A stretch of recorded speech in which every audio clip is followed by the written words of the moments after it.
Okay, so now we're going to continue the project by creating the heads up display or the HUD. So let's go ahead and start there, okay? First thing we're going to do is come over to Scene, click on New Scene, Other Node, and we're going to look for a node called Canvas Layer. Canvas Layer, no space.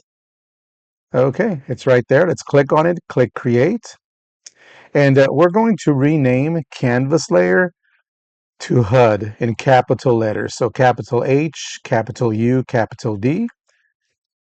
And now we're going to add 4 child nodes to this HUD. So let's make sure that HUD is selected. And let's click on the plus symbol. And the first one we're looking for is called label. So let's click on that, create. And we have to create another child node that's a label node. So let's make sure we click on HUD again. And now click plus. And remember, you want to click on HUD because if you just leave this highlighted and you go and you create the child node and click on label and click create, it'll create this as a child to this one, which is what we don't want to do. Okay, we're going to click on HUD, click on plus. We're going to add label again.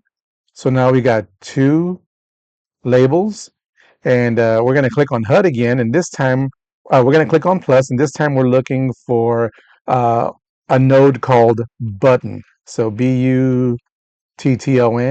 Here we go. Let's click create. And finally, we're going to go back and click on HUD one more time. Click on the plus symbol, and we're looking for timer. All right. And we're going to go and we're going to rename all these here in just a moment. Okay, so let's click on the first one. And I'm going to rename this one to score label. And by the way, I'm getting all this information from the docs. So I'm going to rename label to score label, label to message, button to start button, and timer to message timer. So this is where I'm getting all this information from. So let's go ahead and do that now.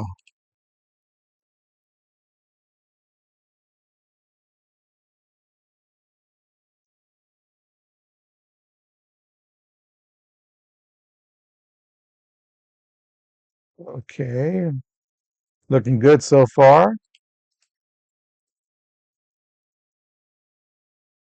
All right, perfect. And remember, message timer, score label, and start button. There are no spaces, and make sure to it is camel case, so make sure that you're using capitals at the beginning of the word, like start, and capital B for button, and so forth. Okay, so now we're going to first work on the properties for score label. So let's go ahead and click on score label, and we're going to come all the way over here to the right hand side. Make sure the inspector tab is selected. And the first thing that we're going to do is we're going to click here in the text field and just add any number in here, whatever number you want to add. And now what we're going to do is we're going to scroll all the way here to the bottom in the control section. And we're going to click on theme overrides. Sorry, theme overrides. Here we go. We're looking for fonts. And here for font, we're going to replace the current font. So let's click here on the little down arrow, click on load, and right here it'll bring up the open a file window. We're going to double click on the fonts folder, which is that folder that we extracted at the very beginning of the project. So double click in here, and the only font you should have is this Zalonium-regular.ttf font, so file. So we're going to click on this and click open, and that's going to be the font that we're going to be using. The next thing that we're going to do is we're going to change the font size. So click on font sizes. We're going to change it from 16 to 64. So there we go. Perfect. Okay, so we are now done with this part of the score label. Okay, great. And now we're going to do the same thing for the message and for the start button node. So let me go click on message, just any old number here. Go down to the control section, theme overrides, fonts. Click on the little down arrow here to the far right. Click on load, fonts. Click on the font file and then click on open. Click on then font sizes. And we're going to change this from 16 to 64. Perfect. And we're going to do the same for start button. So click on start button. Come back over to the inspector. You can just add any number you want in here. Scroll down again, where? To the control section, that's right. And in the control section, we're going to change the font, which is again under where? Yep, theme overrides. So we're going to go to fonts. We're going to click on the down arrow here. Click on load. Open up that fonts folder. Click on the font file. Click open. Let's go to font sizes and change this to 64. Perfect. All right, so we're done with that part of the documentation. And now we're going to set the what's called the anchors. Okay, so what we're going to do is we're going to go back and we're going to click on score label. And according to the instructions, actually, it wants us to make sure that text is the number that we're using here is 0. So I'm going to change that, whatever number I had in here, to 0.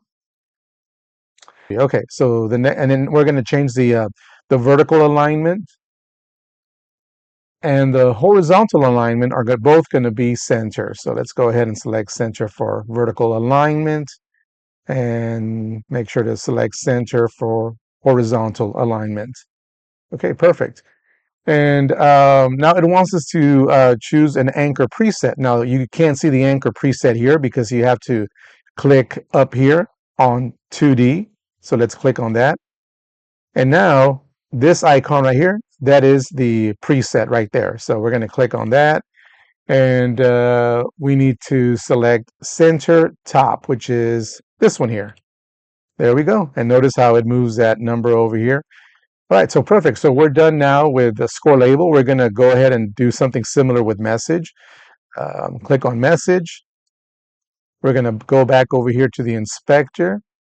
According to the documents, right, it wants us to add the text, dodge the creeps. So I'm going to add dodge the creeps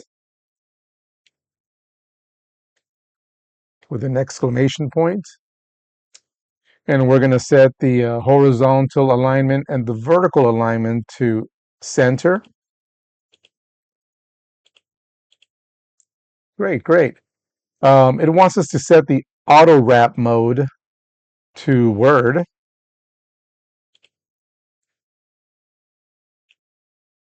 And we're going to go to the control section. So let's scroll down to the control section. Remember that section.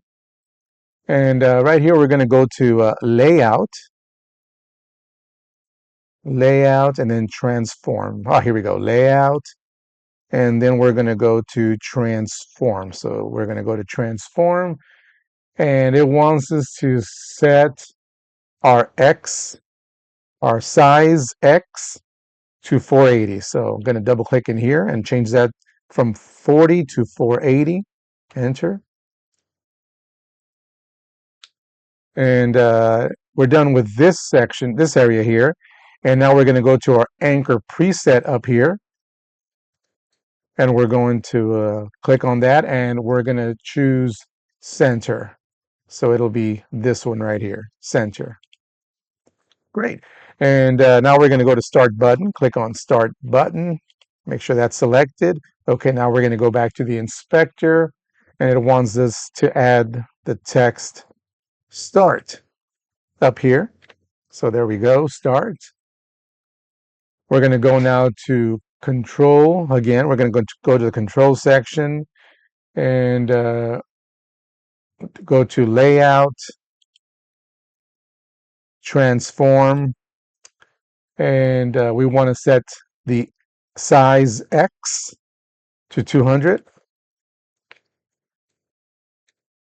and size Y to 100.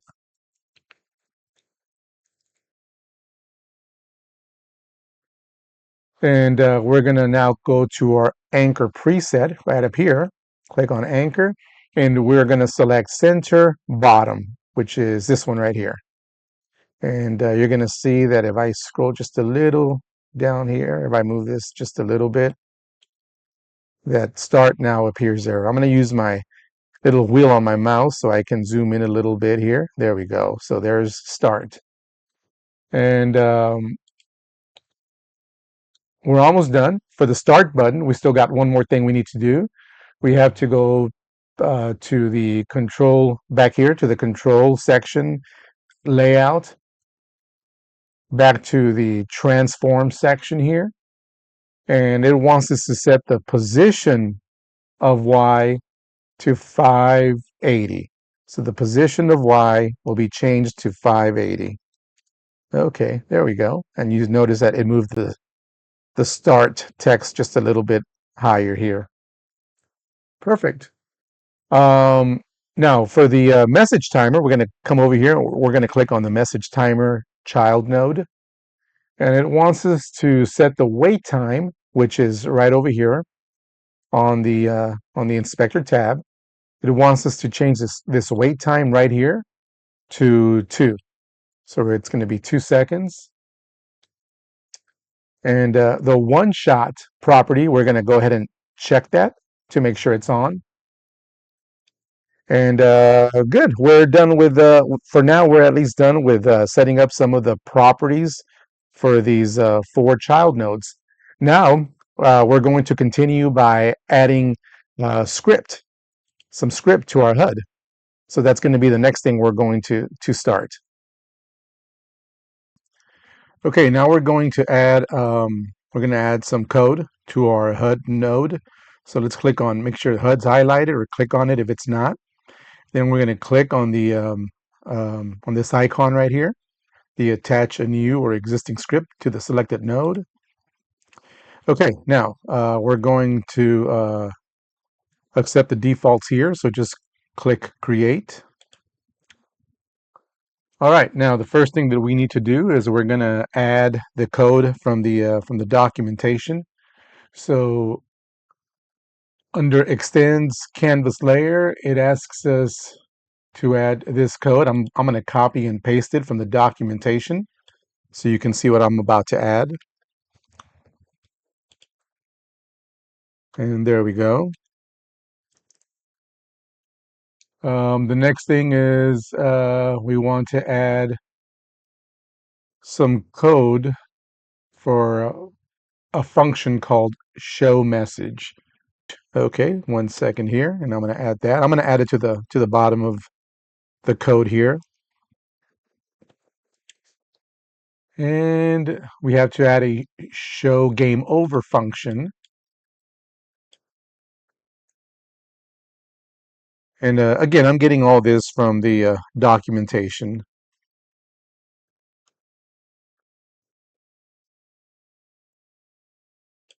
And now I'm going to add the update score function. And again, I'm just adding this to the next line.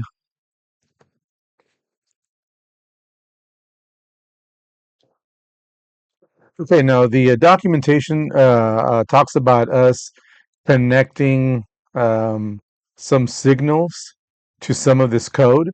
It doesn't exactly walk you through the process because, again, it assumes you kind of remember how to do it. So I'm going to go ahead and walk through that process again right now. So click on Start button, the Start button node. I'm going to go to click on the Node tab over here, and I want to connect the pressed signal. And I'm gonna double click on that. Click connect. Now I want to click on message timer, go back over here to the node tab, and I'm going to double click on timeout. And I want to click connect. And notice as I'm doing that, it's adding code to our script. Okay, great. Uh, Now there is a code in the documentation that I need to copy and replace this code here, and I'm going to have to do the same for this code here. Okay, so I'm going back to the documentation, and I'm going to show you so you can see what I'm talking about. And what I'm going to do is I'm going to copy and paste this code right here, and I'm going to go ahead and paste it over the on start button pressed function, and then I'm going to copy and paste this and put it in the on message timer timeout part. Okay, so that's what I'm doing next.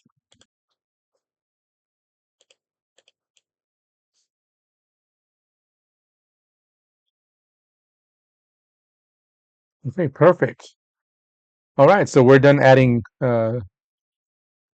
code to our script. Okay, and let's make sure you save the HUD scene. So make sure HUD is highlighted, go to scene and save scene. Okay, so once you've saved HUD, the HUD scene, make sure that you click on main so that we can see the main scene. And what we're going to do is we're going to instantiate, um, uh, do something called instantiating the HUD scene in main. The documentation says that we're going to instance the HUD scene in main like you did the player scene. So it doesn't give instructions in the documentation on how to do this at this point. It's gonna the documentation assumes that you remember how to do this when you did this with the player. So as a reminder, all we have to do is click on this icon right here, the one that says instantiate child scene. Click on it, and we're gonna look for that HUD.tscn file here. If you don't see it, it's because you didn't save you haven't saved your project yet. So make sure that you save it. So I'm going to click on that, and here we go. It is now connected, and we just got to go and make some modifications now. Okay. So with HUD selected, I'm going to come over here to the Node tab, and I'm going to double click on Start Game right here.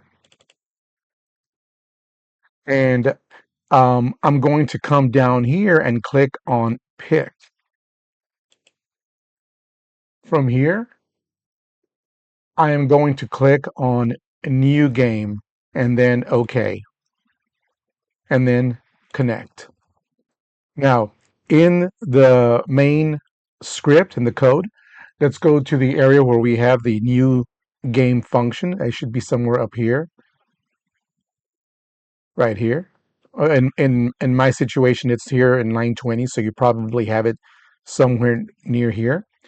And I'm gonna copy and paste some code from the documentation and put it over here. Okay, so I'm going over to the documentation, and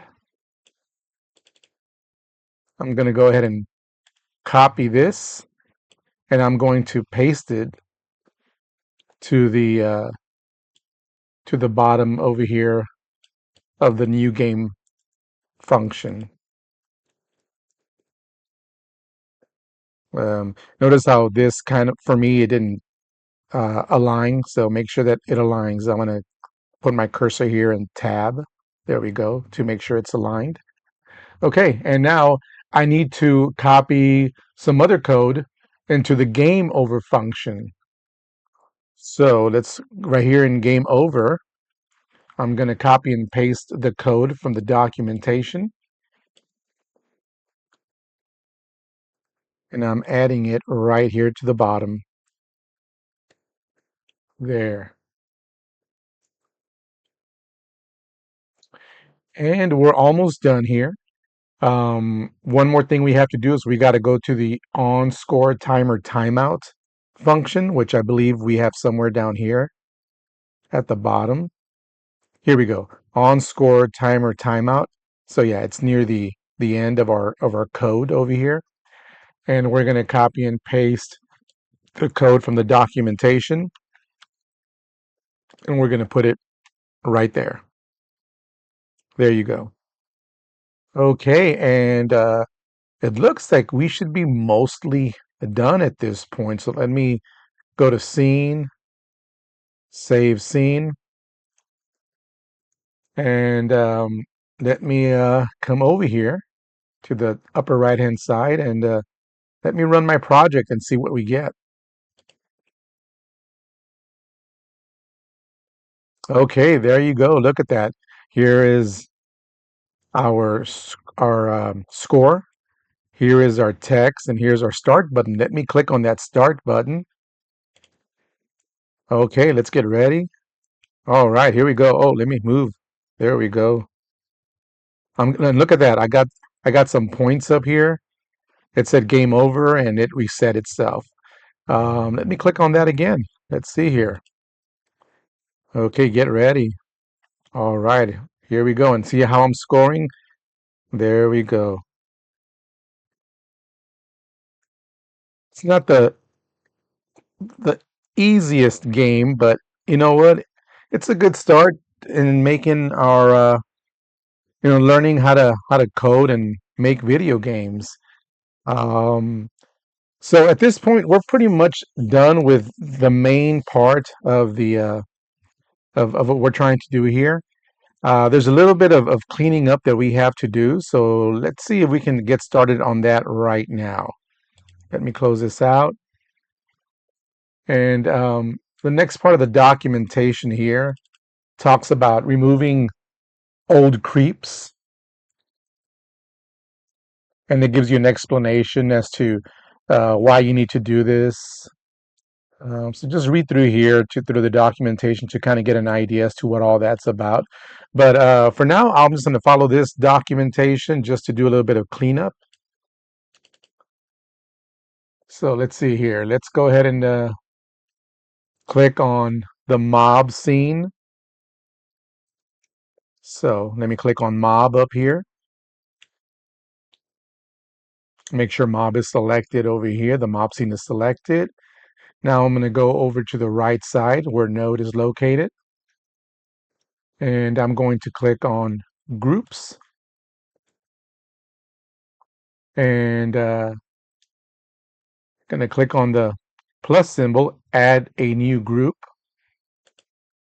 And the new group name is going to be called mobs, all in lowercase letters. And click OK. And now we want to add this code right here to the new game function under main. So let's go ahead and do that. So I'm going to go and click on main. Make sure main is already selected here as well. And we're going to the new underscore game function here near the top. And we're going to add that code that we just copied to the bottom of this function. And the reason why we're adding this is because according to the documentation, it's saying that the call underscore group function calls the named function on every node in a group. In this case, we're telling it every mob to delete itself. So at this point, we're pretty much done with the game, creating the game. Now there are some there is a little bit more to finishing up the actual what the documentation has. Um, for example, going through and changing the background colors. Um, Also, going through and adding sound effects. And I'll probably make a small video, a small separate video for each of these items later on. The point is to have trying to create a little video where we actually make the game and can see the functionality of the game, and we pretty much got through that. So I'll probably make a little separate video for changing the background, how to add sound effects, and creating keyboard shortcuts. For example, using the space bar instead of having to click on the start button, and so forth. But I think at this point, if you've gotten this far, you should be pretty good at being able to possibly finishing up the finishing up part of this game, and you should actually be proud of yourself if you got this far, because in total transparency, I don't know how many times that I've gone through and recorded and re-recorded portions of the video because I kept messing up, or because I didn't understand a certain aspect of the of what the documentation was saying, and yet I still got to the point to where we were able to go and get this game finished. And it does make you pretty proud that you're able to do something like that. So be proud of yourself. Uh, and I'll make some other videos. Put in the comments if there's anything else that you're actually interested in looking at. I'm personally going to try to continue this journey, and hopefully in a few months, a year, a few years, maybe I'll be able to put a game out there. But thanks for joining along with me for now, and look out for some more videos. Thanks again, and take care of yourselves.